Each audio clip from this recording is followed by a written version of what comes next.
इस पेंडेमिक में गरीब लोग तो और गरीब हो गए, लेकिन अमीर और अमीर हो गए। आज इस वीडियो में हम बात करने वाले हैं ऐसे ही दो शख्स की जिनकी नेटवर्थ कई देशों की कंबाइंड जीडीपी से भी अधिक है और इस कोरोना काल में उनकी कुल संपत्ति और अधिक हुई है। तो दोस्तों बात करते हैं भारत और एशिया के नंबर 1 और दुनिया के 6th रिचेस्ट पर्सन यानी कि मुकेश अंबानी और पाकिस्तानी मूल के अमेरिकन बिजनेस जो कि पाकिस्तान के रिचेस्ट पर्सन है यानी कि शाहिद खान की।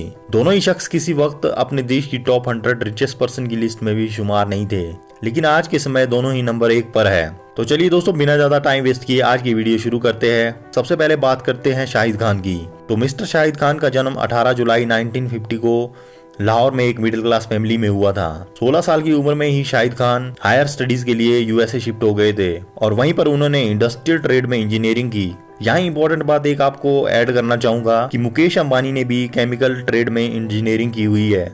और यही नहीं बल्कि दुनिया के टॉप 10 रिचेस्ट पर्सन की लिस्ट में ज्यादातर जितने भी लोग हैं उन सभी ने इंजीनियरिंग की हुई है या किसी न किसी तरह से इंजीनियरिंग से जुड़े हुए हैं। और भारत में भी तकरीबन 60 to 70% जितने भी स्टार्टअप्स है वो भी उन्हीं शख्स ने शुरू किए हैं जो कि पहले किसी न किसी तरह से इंजीनियरिंग से जुड़े हुए हैं। उसके बाद भले ही कुछ लोगों ने MBA की डिग्री हासिल की हो, लेकिन एक काफी इंटरेस्टिंग बात और फैक्ट ये है कि इंजीनियरिंग के बाद इंसान का माइंड काफी ब्रॉडली ओपन होता है। तो चलिए फिर से बात करते हैं शाहिद खान की ही। तो शाहिद खान ने अपने जीवन की पहली जॉब एक होटल में बर्तन साफ करने से की थी, जहां पर उन्हें 1 घंटे पे काम करने पर $1.20 मिलते थे और ये 1970 से 71 की बात है। फिर शाहिद खान की इंजीनियरिंग कंप्लीट होने के बाद उन्होंने वहीं पर एक बम्पर मेकर कंपनी यानी कि फ्लैक्स एंड गेट में काम करने शुरू कर दिया। ये कंपनी एक थर्ड पार्टी कार के एक्सटर्नल पार्ट्स को बनाने वाली एक कंपनी थी जो कि कार के बॉडी और बम्पर को असेंबल करती थी और उनके पार्ट्स भी मैन्युफैक्चर करती थी।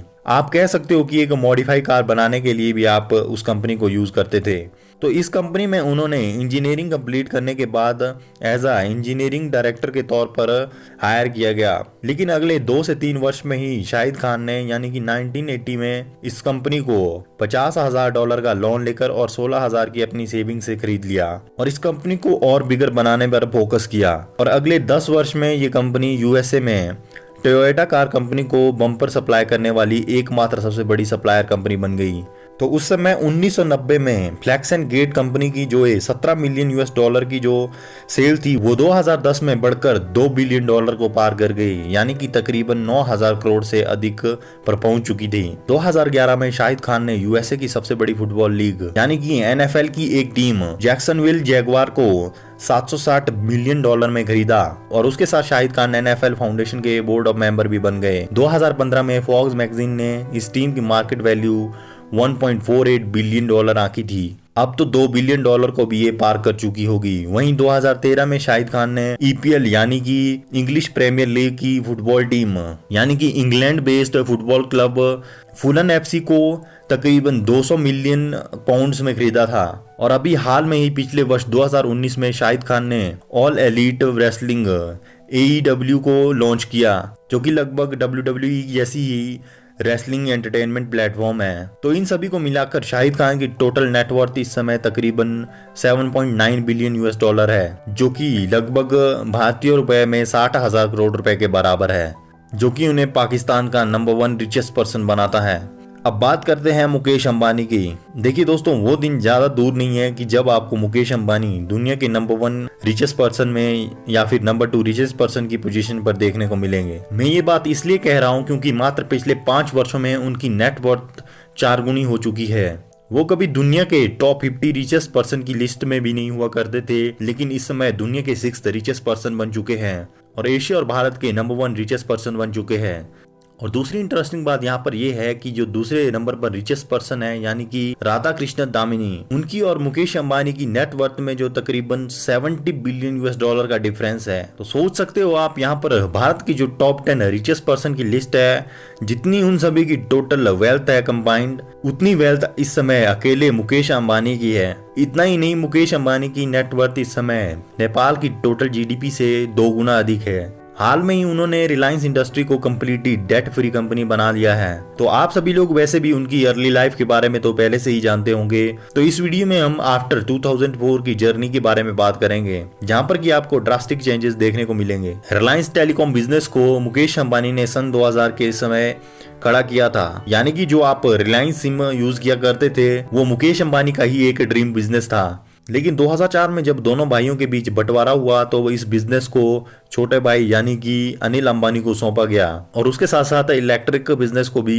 अनिल अंबानी को दिया गया, जबकि मुकेश अंबानी के हिस्से पेट्रोकेमिकल, गैस और पेट्रोलियम रिफाइनिंग का बिजनेस आया। और उसके साथ साथ एग्रीमेंट साइन किया गया कि अगले 10 वर्ष तक मुकेश अंबानी कोई भी टेलीकॉम बिजनेस शुरू नहीं कर सकते हैं। इस तरह का एग्रीमेंट हर जगह किया जाता है ताकि कॉम्पिटिटर खड़ा ना हो जाए। तो वैसे तो मुकेश अंबानी ने वर्ष 2007 को ही जियो की फाउंडेशन रख दी थी, लेकिन कॉन्ट्रैक्ट के तहत कोई भी बिजनेस शुरू नहीं किया गया। लेकिन वर्ष 2010 आते आते मुकेश अंबानी ने भारत की एकमात्र 4G कंपनी यानी कि इन्फोटेल ब्रॉडबैंड, जिसके पास की भारत के 22 सर्कल में 4G नेटवर्क ऑपरेट करने के 4G स्पेक्ट्रम का लाइसेंस मौजूद था, उसे 4800 करोड़ रुपए में खरीद लिया और इनडायरेक्टली इंटरनेट की दुनिया में कदम रख दिया। लेकिन फिर भी किसी कंपनी को ये अंदाजा नहीं था कि जियो का लॉन्च इतना मैसिव होगा कि भारत के पूरे टेलीकॉम सेक्टर और इंटरनेट यूज करने के तरीके को रेवोल्यूशनाइज कर देगा।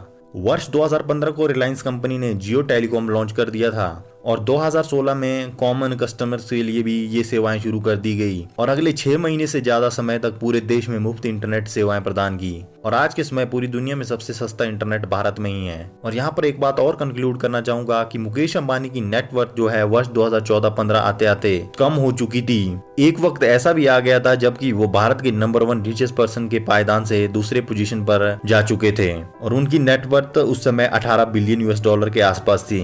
लेकिन 2015 से 2020 के बीच में उनकी नेटवर्थ 18 बिलियन डॉलर से बढ़कर 85 बिलियन US डॉलर पहुंच चुकी है। और इस समय रिलायंस इंडस्ट्री भारत की सबसे बड़ी प्राइवेट कंपनी है, लेकिन रेवेन्यू के हिसाब से तो अभी भी टाटा कंपनी भारत की सबसे बड़ी कंपनी है। रिलायंस का बिजनेस आज के समय एंटरटेनमेंट से लेकर telecom, chemical, petroleum, gas refining में फैला हुआ है। मुकेश अंबानी IPL की एक टीम और 18 ग्रुप एंटरटेनमेंट मीडिया को ओन करता है। तो आप ध्यान से देखिएगा, जिस भी चैनल पर आपको 18 यानी कि 18 दिखता हो तो उस चैनल को रिलायंस कंपनी मौजूदा समय में ओन करती है, उसके कुछ ना कुछ शेयर को।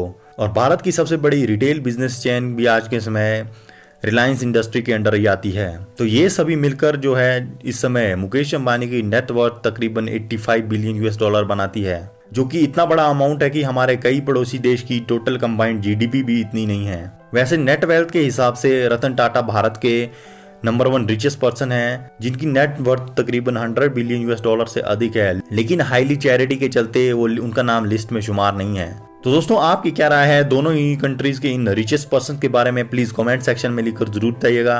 अगर आपको वीडियो पसंद आई हो तो इस वीडियो को लाइक और शेयर जरूर करें। इसी तरह की इंटरेस्टिंग वीडियोस देखने के लिए हमारे इस चैनल को सब्सक्राइब करें।